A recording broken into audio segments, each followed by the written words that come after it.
Hello everyone, this is Nick with coopcritics.com and we are joined today by ZUELJIN. What's up, ZUELJIN? Hello. How's it going? It's going great. He has been kind enough to sit down with me today for a little while and just answer some questions. And so we're going to try to dig deep and figure out who ZUELJIN is at his core. All right. We won't dig too deep, I promise. It's all pretty basic stuff. In fact, a lot of it is probably, I know you're very open with your audience. And so a lot of it is probably, a lot of it's probably things that you've even said before throughout streams or videos. But this will be a nice way to compile all those thoughts, hopefully. Yeah.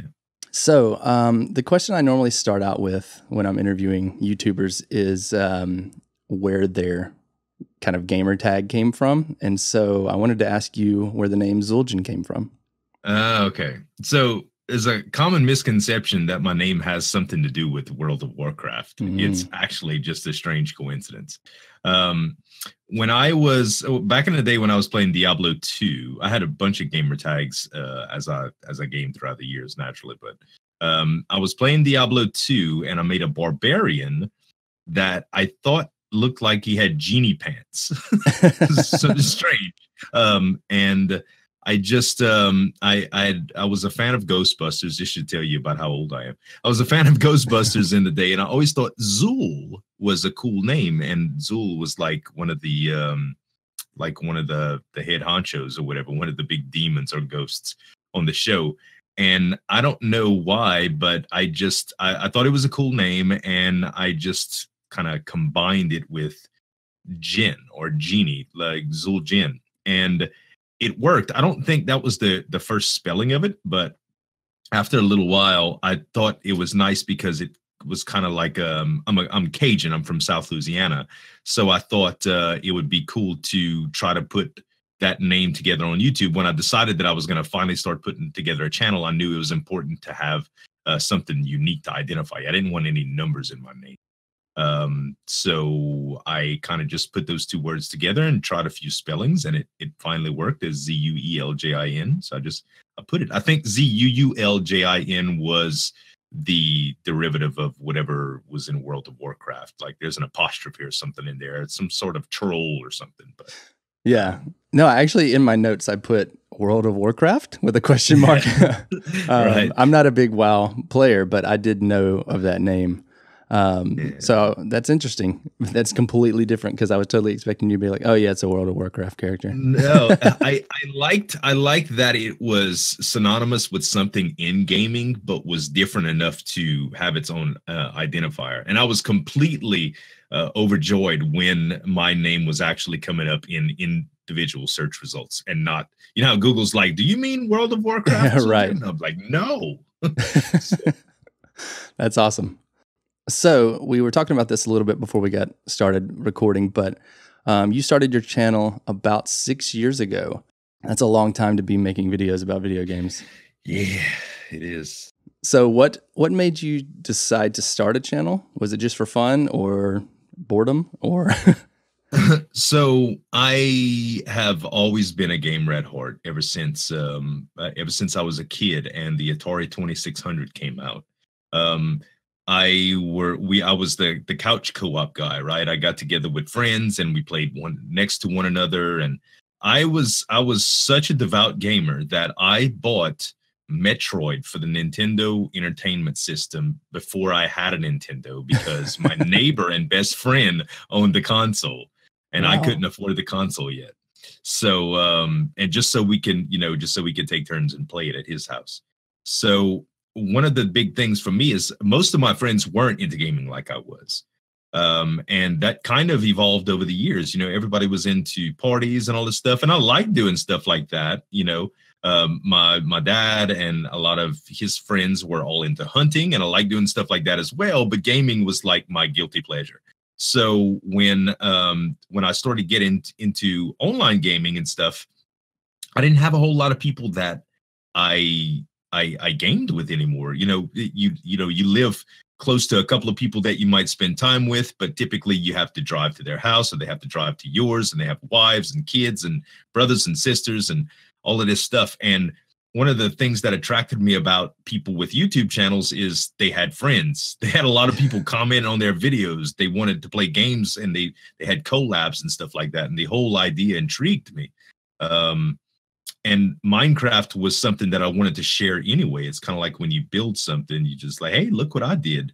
And that was an outlet for me to do both. So it was more about networking with people and sharing my gameplay.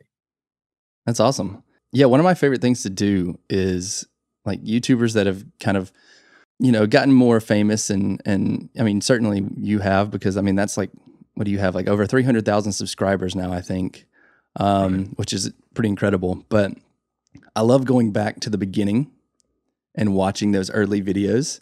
Oh yeah. Yeah, I mean, it's just fun to see like the progression. I do the same thing, man. It's very telling, because some people it's a drastic change. Some people it's just like their mic is better and they're a little more conversational. Right. But what was interesting about yours is I felt like you stayed pretty steady just with your demeanor and kind of how you approached it. You seem pretty laid back now. You seemed laid back then, which I like. So I wonder, are you a planner when it comes to recording your videos, or is it just like you just start up the game and you're like, hey, whatever comes out, comes out? Before I was anywhere close to professional, I guess I could say I was not a planner at all. I was the kind of guy that in, you know, some mornings when I'm brushing my teeth or whatever, I'd think about something that I wanted to build in Minecraft, and I was like, oh yeah, I'm going to make a video in this. But it was nothing that I ever tried to brainstorm specifically for content. And as my channel grew and I had more aspirations for growth, I decided that I did need to start planning. And a lot of what I think makes a good video is your level of enthusiasm in a game, and in general, how excited you are to do something or see something come to life on that video, whether it's through production or whether it's through actual gameplay. And the crazy thing is about YouTube is that most of the time success is just through like rinsing and repeating something that works. So when you do something too much, that enthusiasm kind of dwindles, and then you do have to start fabricating content. Which I think is most creators will probably agree with me is kind of it's the gold-plated problem that all YouTubers have, you know. I think that it's a combination of both would be the easiest answer for that. It really all depends. If it's a new game, it's easy, right? You just get into it, just kind of like a kid at Christmas. You know, you got a new game, you're interested in it, and it's kind of like your enthusiasm builds. If you've been commentating on YouTube videos for a while, it kind of just comes natural to you, and you start talking about it with enthusiasm in general. And if it's not, if it's something that you've been playing for the last 3 years, like for Ark, for instance, I have thousands of hours in Ark, you know, I'm interested in general in the new stuff that I play on it, but there's a little bit of the old stuff too that just kind of mingles in. So, yeah, and you kind of touched on it a little bit, but one of the questions I definitely wanted to ask you about was burnout, because I mean that's a real issue with YouTubers, like especially ones that are doing the same game, you know, hundreds of videos in multiple seasons of the same game. Like, is there any way to combat that, or is it just like a natural part of this profession?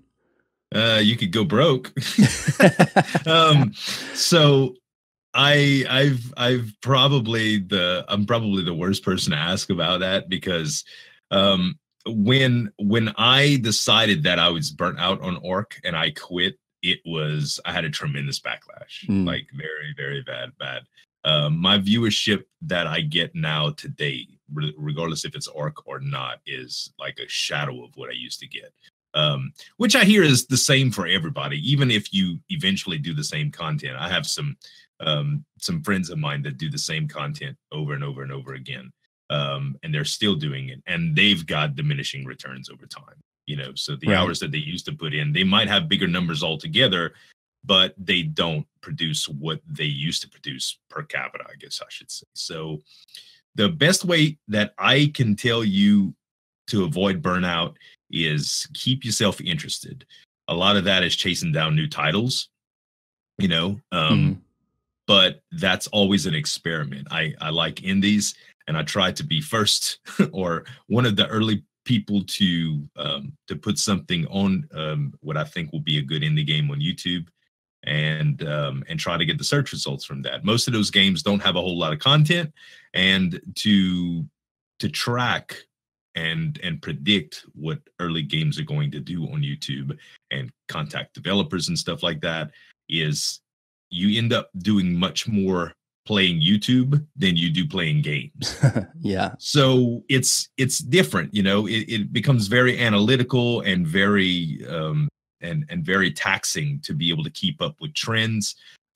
Whereas just playing the same old thing will appease your audience as well as give you growth over time, but it's just a two different routes. So the only thing I do to avoid burnout is just do what feels good, which isn't correct as far as generating income and stability for it, but it's worked for me this long. So that's got to be frustrating, especially when you see people make comments like, oh yeah, he just plays video games for a living or something like that. When honestly, it's like you said, you're basically like running a business, and you're at the whim of the viewers and YouTube's analytics. Speaking of doing this professionally, when was the first time that you realized like, hey, I could actually do this as a job? I determined that I would be able to do this professionally if I kept at it eventually, somewhere in the neighborhood of playing Minecraft, which was my first game, probably a year or two into it. I don't exactly knew a time, like a light bulb just, you know, turned on and I was like, hey, this could be a job one day. But when I started to see growth initially, and I knew when I started YouTube, I didn't even know it was monetizable. And after getting into it and developing a passion for it, naturally you want to know everything about it that you can. I started learning about monetizing it and how that worked and stuff. And I ended up saying that, well, if I'm going to do this, I need to learn from the best. And that's going to be developing relationships with people that have established channels in Minecraft, which is what I recorded at the time.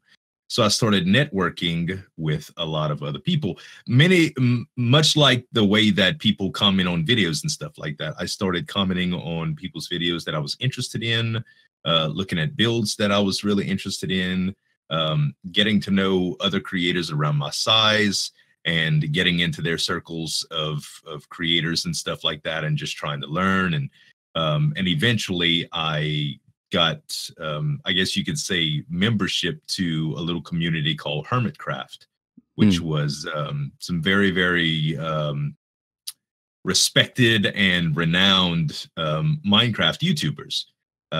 And they naturally, when you get in a circle like that, everybody promotes one another. And I kind of just took off from there.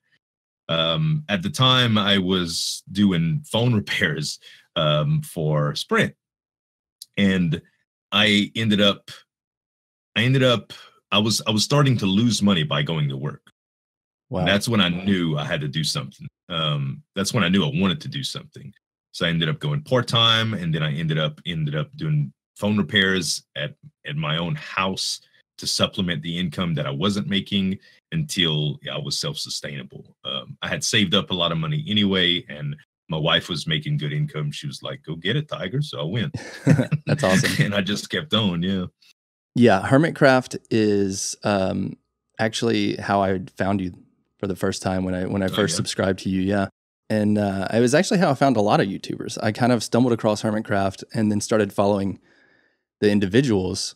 I found myself watching, certain videos more than others on the server. It gives us as viewers, new people to follow with entire backlogs of videos that we can go check out and get to know them. And so it's basically like ensures that we never get anything done except for watching videos. Yeah. It also gives you a different flavor, right? I know a lot of people that used to be subscribed to me or that used to follow me on Twitch. I'll see them consistently in other people's chats and comment sections, and I no longer see them in mine. So you'll actually introduce people to creators that, or they mesh better than you actually did with them. So it's a give and take, you know. Right. It really is, but it's always good. I've always enjoyed helping other creators develop and stuff, because it's really rewarding seeing people develop from small channels to something that they're happy with and they're successful, and seeing, you know, people that I know, my own viewership, that really enjoy that content, you know. Yeah, totally. Another interesting thing I wanted to talk about is live streaming, like on Twitch. You've been streaming for a while now, right?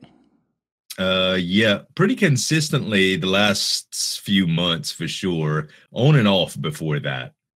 Yeah. So I've seen a lot more YouTubers kind of start to supplement YouTube with live streams. And I mean, it has a lot of perks. Like it feels like you have more interaction with your audience, like directly.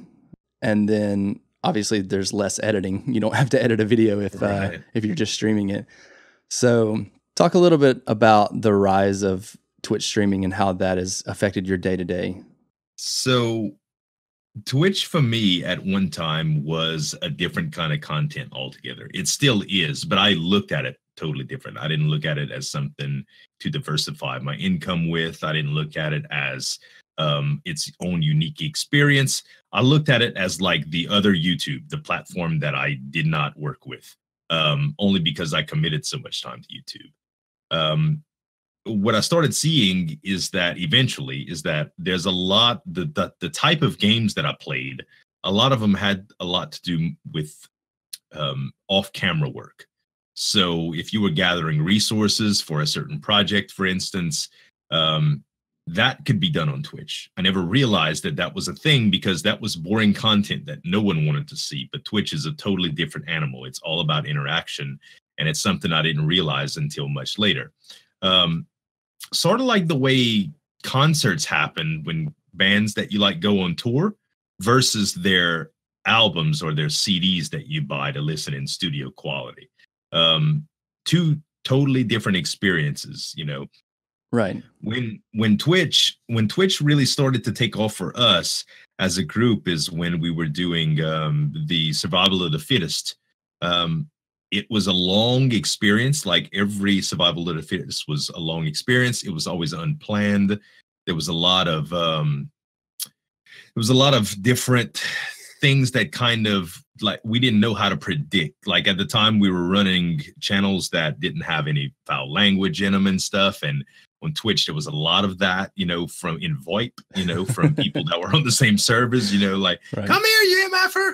And you know, we didn't do that. So we started doing like a live experience for the community, and it was awesome. It was a lot of fun. It started getting really competitive, and after a little while, there was a lot of stream sniping, and a couple of us got frustrated with what was going on, so we ended up stopping it as a thing. But at first, it was a lot of fun, and then we kind of all stopped streaming at the same time because that was something different. We didn't use that for content either, not for a good little while, and then we started to realize, like, hey, we could upload this stuff too, especially if we edit it. Well, fast forward a few years, because I kind of only streamed for like specials and stuff like that. YouTube's monetization values and the way that things were done, and also a drop in viewership from many changes on the channel over time, led me to believe that I had to have a different outlet to be creative. Like, you can commit 10 hours a day to YouTube if you want eventually, but you're still going to start having so much diminishing returns that you're going to get frustrated. So for me, instead of playing games, because I was a gamer and I just wanted to do something, I was like, well, I might as well stream it. That was my mentality, right? I might as well stream it. If I'm not going to put it up on YouTube, I might as well stream it. I want to play Terraria. It's an old game. I might as well stream it. I want to play Quake today. It's an old game. I might as well stream it.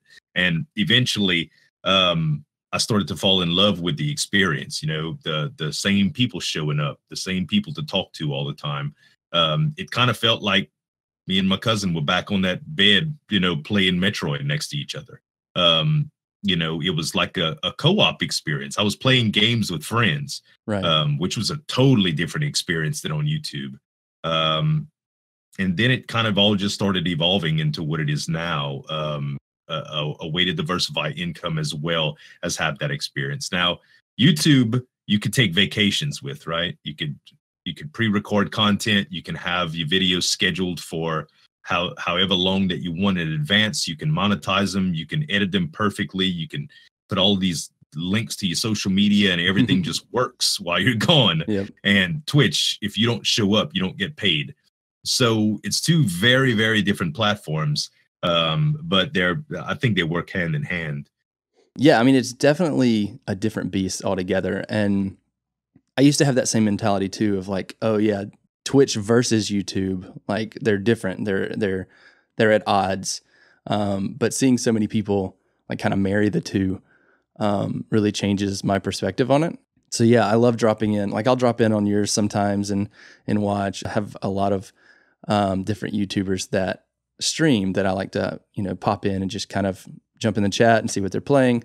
And it is a more kind of laid back experience. And I think it's fun for the viewers because even if you're not able to directly reply to a viewer's question, like somebody in the chat usually will. And so, I mean, it feels like, you know, like almost like a little family coming together. Like, hey, we're all in support of this one person that is, you know, doing this thing. And so we all share that in common. And so it doesn't matter like where you're from or any of that kind of stuff. So it's really cool to see how both platforms, YouTube and Twitch, have kind of evolved over the years. In addition to Twitch and YouTube, there's also things like Patreon, which I know you've kind of worked with in the past. Has that been a game changer in terms of like giving you the freedom to kind of explore some of these games that you may not normally explore because you know that you have the support of, you know, a bunch of patrons and stuff? So yes and no. Specifically, Patreon did a lot for me in terms of teaching me about monetization in general. Mm-hmm. And the idea behind Patreon is beautiful. There's a lot of creators that have been able to do things that they would never thought of doing. I saw a guy on there doing blacksmithing of like game weapons, like Final Fantasy swords and stuff like that. Like literally the guy smelting metal and putting these things together. For me, it started out as, wow, this looks perfect. This is going to be great. I'll be able to do anything I want to, and people that really want to support me will just be able to support me. And what Patreon turned into for me was not what it was intended at all from me or the developers of Patreon. There was a mentality around Patreon that people were literally thinking they were buying exclusivity. They were buying some sort of friendship or access to you that other people didn't have. I developed a server, which first of all, I should preface this by saying that anything that has to do with moderation or administration for servers of any kind, I am terrible with. I am not good. I've always had friends that knew how to put servers together and moderate them and do admin stuff and commands and settings and all this stuff. I was terrible at them. So naturally, when I wanted to put this Minecraft server together, I had a bunch of people that wanted to play Minecraft with me, and I was like, this is going to be great. I'm going to get my friends to put together a server for me and help me moderate it, and it should be fun. So that's what we did. And it was terrible. It required me to pay much more attention to something that wasn't helping me generate content for a few Patreon contributions. It also I had a huge backlash when I was trying to detach from that because there was a community that was invested in a server that I no longer wanted to do administrative stuff for. It was designed to put a lot of people together to make friends, but what it really turned into was a bunch of infighting and people getting their inventory stolen in game. and me having to chase down and accuse people that were paying me money of possibly being thieves. It was, for me personally, it was an awful experience. No. So what I started doing is just, I said, you know, if this is going to be a platform that people want to support me on, great. But I think the Twitch model, even though it's not as profitable, is better because it's something that I could just commit to. If somebody wants to support me through that, at least they get something that the platform just gives them, like emotes, you know, and that badge. And other than that, I don't have to worry about it at all. So I, in the long run, I just removed everything that I actually had to do from Patreon. You know, it was just, I labeled everything as a support mechanism. Today, you could go look at my Patreon and it's like, whoa, this guy's not even trying. And it's just because that's what it is. Like, I think I mentioned an ad forgiveness, you know, because a lot of people use ad blocker. I'm like, hey, you know, you want to use ad blocker? I know people do it. You know, I can understand why people do it. But at the same time, if you donate $1 to me on Patreon and you use ad blocker, you're going to pay me more revenue than you ever will by watching 1,000 of my videos. Like, you have to realize that. Right. So that's kind of the mentality that I use. I don't really support ad blocker, but it's a thing. Like, I know it goes on. So it was just my way of saying, hey, like, hey, this is at least you could go to bed sleeping at night, knowing that you're still supporting me and still using ad blocker. So it was a fine thing. So that's what I decided to do. And it is by no means anything that is, it probably, I can call it supplemental, I suppose. I could call it supplemental, but it's at a very small point. I don't market it anymore. I don't mention it anymore. It's on all of my social media and there's always links to it on everything, but I don't even talk about it anymore because so many people took it wrong. And I figured if I'm going to focus on one thing, it's going to be something that I really put effort into, which is something like Twitch. You know, YouTube just introduced all sorts of mechanics and mechanisms to allow people to support you monetarily through paid subscriptions with badges and stuff like that. And I'm not even really focusing on that either, because to me, it's just, I don't know, it's a little bit too much, you know? Yeah, I saw that YouTube came out with that. It's basically the exact same thing as a Twitch subscription. Right. Except you don't have the benefit of people that have Twitch Prime. Yeah, so I never thought of it that way, the Patreon, but I could totally see how that would kind of backfire. Yeah, a lot of people do real well. I have some friends of mine that are creators that they have very, very thriving Patreon communities and with servers that they admin and people that moderate it for them. It's almost like it's on autopilot. A new game comes out, they come out with a new server for it. They update their, you know, their rewards on Patreon and they just go with it. And I just, when all this stuff started happening, I just deemed it a long time ago. I was like, this is just, it's taken away from my ability to create content. You know, it's just another thing to worry about. Yeah.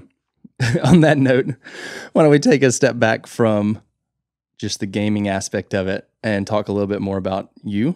Okay. So like, what are some of your hobbies outside of video games? So I love cooking. Like, I have a deep passion for cooking. I've brought that into YouTube as well recently. Very, very unprofessionally, but it's still a thing. I like spending time with my family. I don't like a whole lot outside of YouTube. It's kind of consumed me, actually. I don't watch TV anymore because it's not interactive enough, right? If it's not a YouTube video or a Twitch stream, I rarely watch movies. I like superhero movies still, you know, and I like going to the movies. But I like plays, like live performances. Yeah. You know? Really, really love that. I love dining out, which is also revolved around food, not just cooking, you know, but that's typically what I do. Like, I like traveling and seeing different things too. I love going to gaming conventions.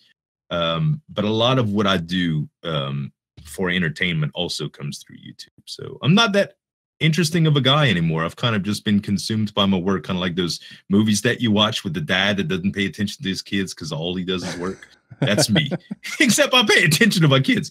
But no, my kid just graduated valedictorian for her class, and she's going to be going off to college soon. My wife's employed full time, and aside from me sitting in front of a computer all day, I love to cook. I spend a little bit of time with my dog. I'm an animal lover, but most of the time that's kind of it. It's sad. I'm a shell of a man. No, I mean, it sounds like basically what I do. Like focus on food. Yeah, that's my life too. How much can I eat without getting fat? So, how hard is it for you to maintain that work-life balance since you're working at home, and because like you said, you kind of get consumed with YouTube? How hard is it to maintain that? So that's easily the hardest part of doing this for a living. There's no structure unless you set it. If you're self-motivated enough to do what I do on a daily basis, you will do it too much. Because if you're sitting idle, you aren't generating income. You aren't adding to that. You're not growing. And it becomes something that really consumes you. You're chasing it. Even though I've settled in this deal where I only put out so much effort a week, and I know if I do the right things, specifically, things will work out for me and I'll make enough.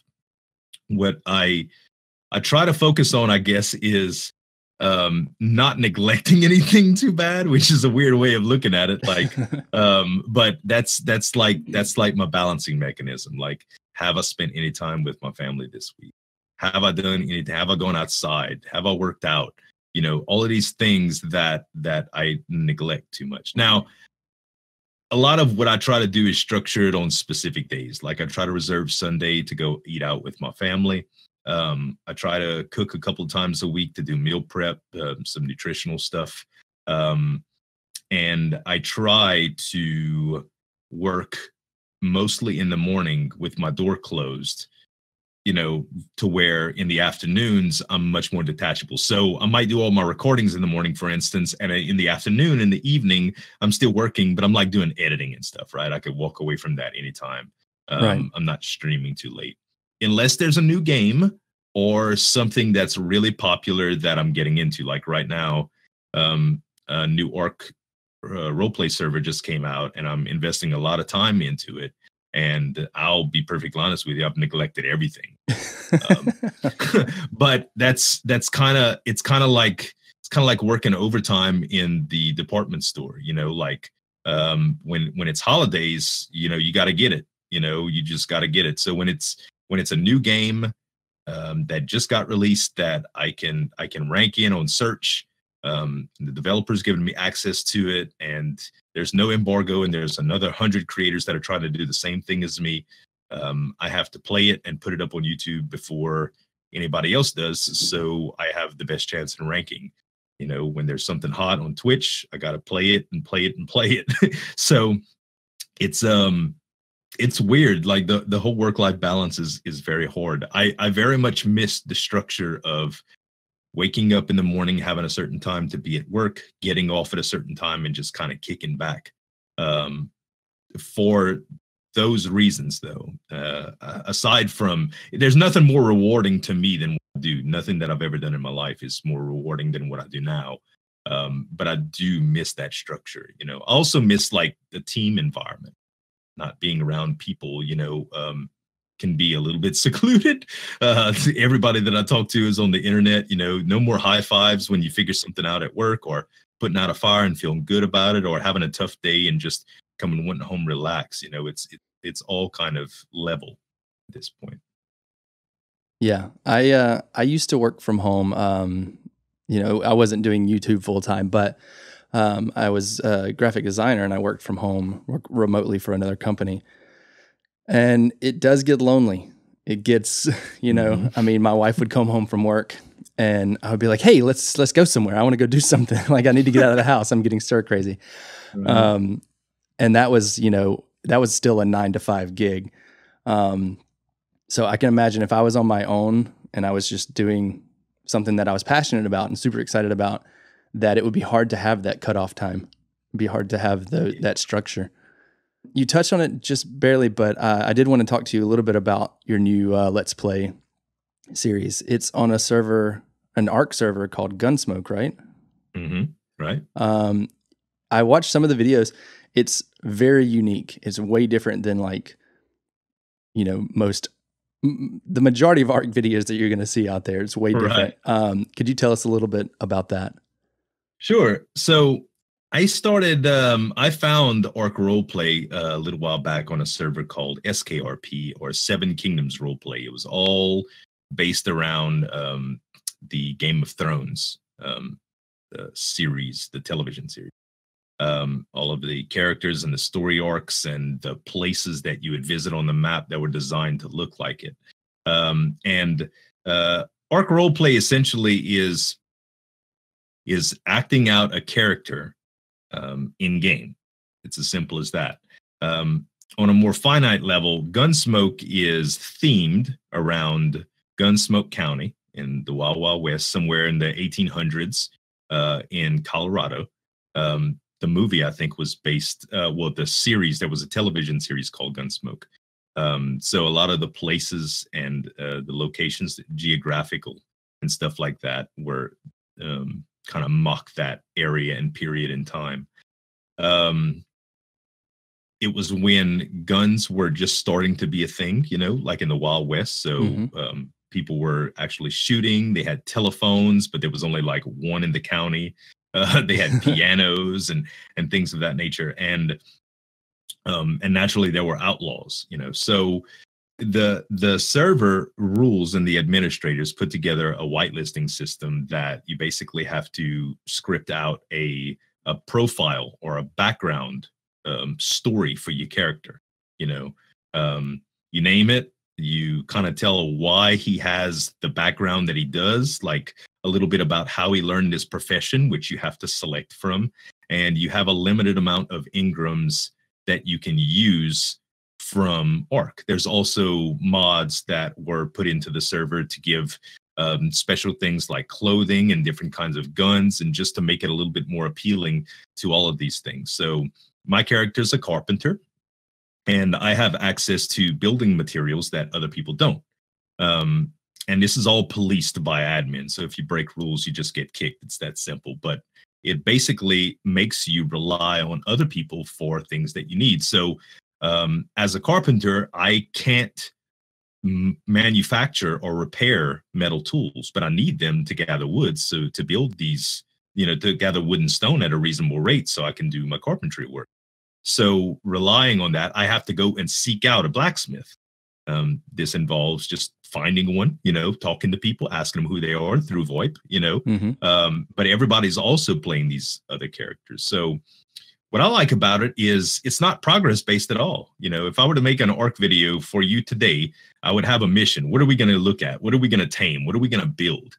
But in roleplay, it's not like that at all. You kind of just, it's kind of like Second Life, right? Right. You just go out of your house, and if you need something in game, you just go that. Or if you've developed relationships with people, you go and meet them and carry on conversations and get into little shenanigans that you think would fun. Maybe you go hunting with friends, or you go out on a date, to this person that you're courting in game, and naturally it's all make believe, I'm married, but my character is courting a doctor character on the server, for instance, because people love a good love story, right? So Twitch chat eats it up, So that's the great thing about it. Like, you could literally stand in a circle of people just talking and making jokes, and people will watch it for hours on end, instead of gathering thousands and thousands and thousands of materials and building these fantastic creations to house the next dinosaur that you just tamed. This is just, it's so different, man. But it's fun because, getting into these strange situations just give you more ideas to put yourself in even stranger situations. I started blaming Arc glitches on ghosts, for instance, and now all of a sudden I got people believing in ghosts. The county's haunted. The admins are in it. We're taking pictures of ghosts in mines, and they're running like newspaper articles in game about these hauntings, and it's taken the server by storm. And all of that is an idea. Naturally, it's all fabricated, but none of us know what's going to happen when it's going to happen. So it's all unexpected, and the experiences are real organic, and people love it. That's really cool. It's definitely unique for sure. Like, I watched some of the videos, and I would be watching, and I'm just sitting there. And I'm like, oh, this is super interesting. But then you'll go to a menu or something, and I'm like, Arc menu, and immediately like it's so jarring because you forget it's Arc. Yeah. So yeah, if those of you that are listening have not watched this series, definitely go check it out. It's very interesting and completely different than any other Arc videos that you're going to watch. So I highly recommend it. Or just go watch on Twitch. Are you still streaming it currently? Oh yeah. Okay. Pretty much a few days a week at the very least, you know. Okay. I was doing it very, very much like 5 or 6 days a week, 4 or 5 hours a day, sometimes up to 8-hour streams. And now I've reduced that just a little bit because the season's already underway, and there's only so much that I want to do in game. I don't want to do too much. Besides, I was like 3 days behind on editing at one point. I was like, whoa. The series is not that popular because Arc RP in general is quite popular on Twitch, but it's not real popular on YouTube. Right. Although I think it's good to share that with people. I'm already generating content, so I might as well edit it. And a lot of people have the same thoughts that I probably did when I first started. I thought role players were these strange people, you know, kind of like carnival folk, you know, like that's just a cult of people that do weird things in these games. You know, they play dress up and they talk like Barbies. But in general, it's as crazy and as masculine or as feminine as you want to be. You know, it's kind of like acting on stage or a play. You get to just play a part. Yeah, I mean, it's kind of like D&D. I mean, you create a character like and you like don't have set things that you need to say. Like you're not choosing from a multiple choice of responses. You're just making it up on the fly, which I don't know. It makes for really good streams. I know that because I have it's awesome. It puts you in situations that you can't control and that you have to do something. You know, a bandit just comes out of nowhere and robs your best friends. And you're not a gunfighter, you're going to be mad about it. But what are you going to do? Well, you got to go hire somebody that's going to help you. And it always just puts a great spin on things. That's really cool. Awesome. Well, I think that's about all the questions I had. So thank you so much for sitting down with me and having this conversation. I hope it was enjoyable for you. And those of you who have not watched any of ZUELJIN's YouTube or Twitch, definitely go check it out. There will be links in the description if you're listening to this on YouTube. If you're listening on a podcast, you can check out our blog for the links there. So thanks again, ZUELJIN. Is there anything you want to say before we head out? If you're thinking about starting up a YouTube channel or a stream, just have fun with it first. Do it for fun first, not money, and just learn a lot about it. And it might be something that you enjoy pursuing. Awesome. That's it for us. We'll see you next time.